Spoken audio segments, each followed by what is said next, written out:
Hello, good morning student, how are you all. I hope आप सब अच्छे होंगे और सब कुछ अच्छा चल रहा होगा। मैंने एक चीज देखी है कि पहले अभी कुछ बच्चे अच्छे कंटिन्यूसली ज्वाइन कर रहे थे, बट अब वो नहीं ज्वाइन कर रहे हैं। तो मैं आप लोगों से एक ही रिक्वेस्ट करूंगी, जो बच्चे नहीं कर रहे हैं उनको तो मैं कुछ कह ही नहीं सकती, क्योंकि मतलब आई एम स्पीचलेस ऑब्वियसली कि पता नहीं उनके साथ क्या रीजन है क्या नहीं है, पर स्टिल वो क्लास पौने घंटे की ज्वाइन तो कर ही सकते हैं। एंड अनदर थिंग कि जो बच्चे नहीं कर रहे हैं प्लीज अपने दिमाग से मिथ निकाल दें कि आप लोग मतलब आप लोगों को एग्जाम नहीं देने हैं, कुछ भी एग्जाम देने भी हैं, पास होना भी है। तो इसी के साथ प्लीज आप लोग क्लास को क्या करें, ज्वाइन करें, ठीक है, क्योंकि डेफिनेटली चाहे वो वीडियो क्लास हो चाहे वो जूम क्लास हो, कुछ ना कुछ सीखने को मिलेगा ही मिलेगा। चलिए, इसके साथ ही हम लोग देखते हैं कि जीएसटी के अंदर बेसिकली जो सीबीआईसी उसका क्या रोल है, क्योंकि मैं आपको बताऊं पहले इससे पहले जीएसटी से पहले सीबीसी होता था। CBC is the full form of central board of क्या कहते हैं, एक्साइज एंड कस्टम। अभी एक्साइज पूरी तरह से खत्म नहीं हुआ है, तो उसको बेसिकली जो क्या कहते हैं आपका यूनियन लिस्ट के अंदर 97 आइटम है, ठीक है, जिसे रेजिड्यू आइटम कहते हैं, ठीक है, उससे क्या किया जा रहा है आपका कंट्रोल किया जा रहा है, ठीक है, मतलब उससे गवर्न किया जा रहा है। बट जो सीबीआईसी है वो बेसिकली क्या है, सीबीआईसी आपका जो नई अथॉरिटी बनाई गई है किसके बाद आपका, ये सीबीईसी के बाद, ठीक है, क्योंकि सीबीईसी था वो बेसिकली एक्साइज को लेकर था, कस्टम को लेकर था। बट आपको पता है कि एक्साइज तो अब ऑलमोस्ट खत्म हो चुका है। मैं कह नहीं सकती हूँ कि पूरी तरह से खत्म हो, क्योंकि कुछ चीजों के ऊपर आज भी, क्योंकि अल्कोहलिक लीकर के ऊपर आज भी स्टेट एक्साइज लगता है, ठीक है, आज भी जो पेट्रोलियम वगैरह है इसके ऊपर क्या लग रहे हैं, एक्साइज लग रहे हैं, ठीक है, ठीक है। तो अल्टीमेटली क्या होता है आपका, एक्साइज अभी नहीं लग रहा है, मतलब एक्साइज अभी पूरी तरह से खत्म नहीं हुआ है, तो इसलिए उसको खत्म करने का उसकी अथॉरिटी अभी भी क्या है, आपकी कंटिन्यू है। और धीरे धीरे कोशिश ये किया जा रहा है कि अगर एक्साइज नहीं खत्म करेंगे तो उसको इनडायरेक्ट टैक्सेस से ही क्या की जाए, आपका गवर्न की जाए। तो जो बेसिकली सीबीआई से वो है सेंट्रल बोर्ड ऑफ क्या आपका इंडायरेक्ट टैक्सेस एंड कस्टम, ठीक है। और इसका रोल बहुत इंपॉर्टेंट है, क्योंकि मैं आपको बता दूं जीएसटी के अंदर आप लोग जानते हैं कि जीएसटी एक इनडायरेक्ट टैक्स का पार्ट है, और इनडायरेक्ट टैक्स का पार्ट है तो अल्टीमेटली जब लॉ बना तो उसके लिए अथॉरिटी भी बनेगी, क्योंकि हम कितना भी चाहें कितना भी करें, बिना अथॉरिटी के कोई भी लॉ क्या नहीं हो पाता, इंप्लीमेंट नहीं हो पाता।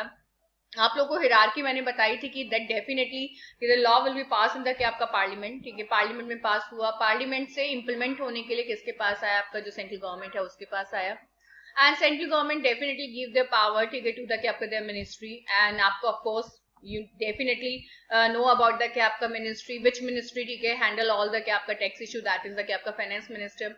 एंड फाइनेंस मिनिस्टर, ठीक है, गिव देयर वर्क, ठीक है, रिगार्डिंग द क्या आपका टैक्सेशन, ठीक है, टू द क्या आपका two departments, that is CBDT and the CBIC.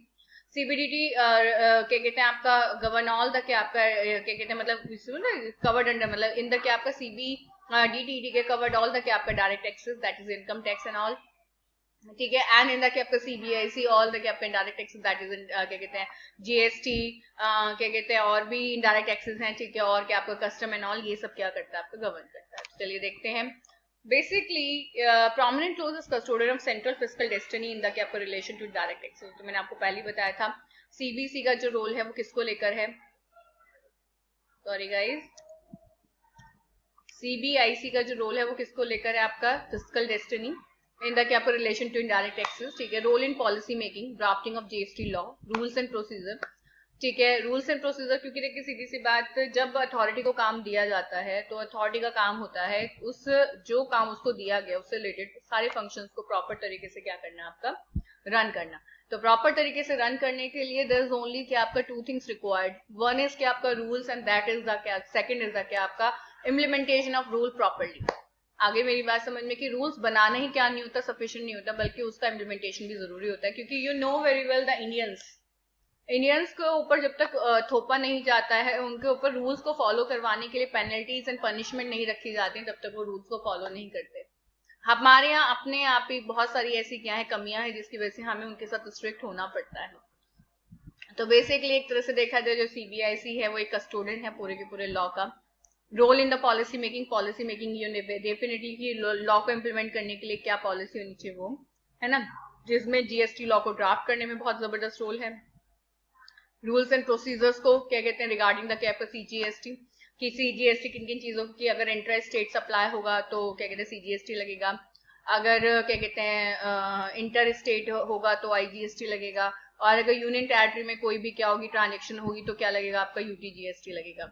ठीक है, तो बेसिकली क्या कहते हैं उससे रिगार्डिंग जो लॉ बनाए जाते हैं वो ये असेसमेंट। ठीक है, असेसमेंट आपका क्या कहते हैं भाई, क्योंकि आपको पता है वैसे तो देखो इनडायरेक्ट टैक्सेस में, सभी इनडायरेक्ट टैक्सेस में क्या कहते हैं सेल्फ क्या कहते हैं असेसमेंट चलता है। बट आपको पता है कि हमारी कंट्री के अंदर आज भी ऐसे लोग हैं जो सेल्फ असेसमेंट के नाम पर क्या करते हैं, आपका धोखाधड़ी करते हैं अथॉरिटी के साथ। तो आपका एक क्या कहते हैं रैंडम असेसमेंट चलता है, तो वो उसके रिगार्डिंग या फिर सेल्फ असेसमेंट के रिगार्डिंग भी क्या रूल्स होंगे उसको लेकर CBIC बहुत ध्यान रखता है। ऑडिट, बिल्कुल सही बात की, ऑडिट कैसे, anti evasion enforcement under CGST and IGST law. Anti evasion का मतलब ये होता है बेटा कि देखिए अगर आप लोग पूरे के पूरे फ्रेमवर्क को ट्रांसपेरेंट रखेंगे तो बहुत रेयर हो जाएगा कि कोई बंदा CGST और IGST को पे करने में टैक्स की चोरी कर पाए। क्योंकि देखिए जब बहुत सारी चीजें ट्रांसपेरेंट हो जाती हैं तो वो चुराएगा कैसे। उसको पता है कि अगर कोई भी बंदा उसके पास आ रहा है और वो उससे चीज खरीद रहा है और उसके ऊपर टैक्स उसको पे करना है तो कैसे चलेगा। तो ये इन्होंने यहाँ पर क्या क्या मेंशन किया, levy and collection of central excise duty on product outside GST, 5 specified petroleum product and tobacco, लिखा हुआ है कि levy and collection of the central excise duty on product outside GST, 5 specified petroleum product and tobacco, वो तो मैंने आपको अभी भी बताया था कि एक्साइज ड्यूटी अभी भी लगता है कुछ चीजों के ऊपर। एक तो पेट्रोलियम और टबैको मैंने आपको बताया था, अल्कोहलिक लीकर मैंने आपको बताया था कि उसको भी GST के पर्पज से बात चल रही है धीरे धीरे मे बी। ठीक है, all such things included will include in the क्या आपका GST, बट राइट नाउ तो क्या अभी जैसे वही कहना कि 2013 कंपनी लॉ आने के बाद भी टेक ओवर, मर्जर, अमलगमेशन आपके कवर नहीं हो पाए थे किसके अंदर, क्या कहते हैं कंपनी लॉ के अंदर। तो वही सेम इन्होंने यहाँ पर क्या किया मेंशन किया कि कुछ चीजें अभी भी GST को इम्प्लीमेंट करने के लिए या फॉलो कराने के लिए चीजें ढीली भी तो पड़ गई ना। आप लोगों को पता है 2 साल से you know very well we are living in क्या आपका very very very severe pandemic situation. ठीक है, तो अल्टीमेटली पार्लियामेंट बैठ नहीं रहा है, सदस्य बैठ नहीं रहे हैं, तो दे वर नॉट डिस्कसिंग, मतलब they are not discussing on the क्या आपका very major issue regarding the क्या आपका कंट्री। ठीक है, तो जब वो उन पे बात कर ही नहीं रहे हैं तो कैसे होगा। तो वो इन्होंने यहाँ पर क्या क्या मेंशन किया कि अभी भी कुछ चीजें ऐसी हैं जिनके ऊपर अभी भी एक्साइज ही लग रहा है, उनके ऊपर अभी तक क्या नहीं लगा है, आपका GST नहीं लगा है।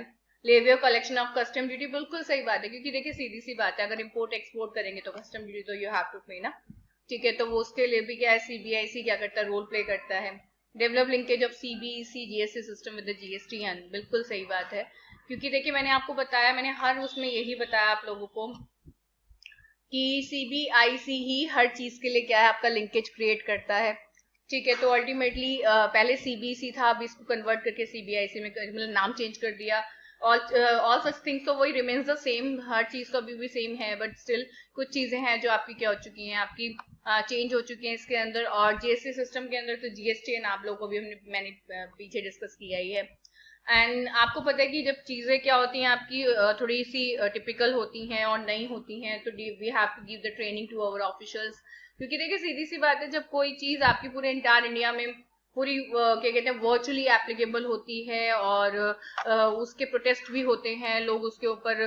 आप लोगों को पता है जब शुरुआत में GST क्या हुआ आपका एप्लीकेबल हुआ तो लोगों ने बहुत प्रोटेस्ट किया। आप लोगों को याद होगा कि जब कपड़े पर 5% GST लगाया गया था तो सूरत पूरा का पूरा एक छावनी सा बन गया था।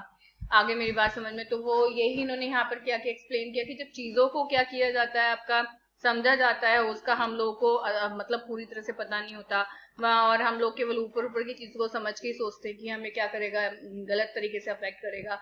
ठीक है, तो अल्टीमेटली आपका उस चीज की तैयारी पहले से की जाती है, क्योंकि जब आपकी ये बात फैक्ट है हमारी कंट्री के अंदर जब भी कोई लॉ बनता है तो उसको क्या किया जाता है, प्रोटेस्ट तो किया जाता है, क्योंकि हर किसी के बस की नहीं होता, हर कोई बंदा उसकी गहराई तक नहीं जा सकता ना उसको समझ सकता। और ऐसे हमारे साथ यहाँ पे CBIC के अंदर हुआ।